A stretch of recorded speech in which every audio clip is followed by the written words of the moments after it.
તો મહત્વના સમાચાર આવી રહ્યા છે। વડોદરાથી તરસાલી બાયપાસ નજીક હિટ એન્ડ રનની ઘટના સામે આવી છે। વડોદરામાં હિટ એન્ડ રનની ઘટનામાં એક યુવાનનું મોત થયું છે।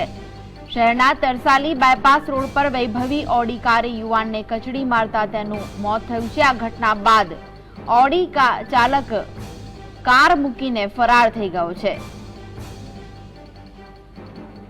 તો આ વિશે વધુ માહિતી માટે જોડાઈ ગયા છે અમારા સંવાદદાતા રૂપેશજી। રૂપેશ, ઓડી કાર ચાલકે એક યુવકને કચડી નાખ્યો છે, યુવકનું મૃત્યુ થયું છે, શું માહિતી છે?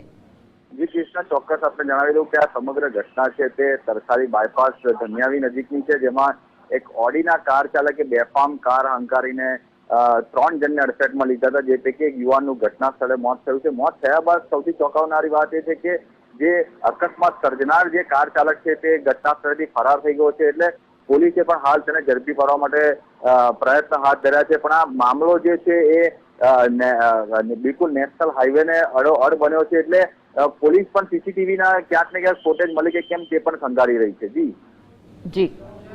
જી આભાર રૂપેશ માહિતી આપવા માટે।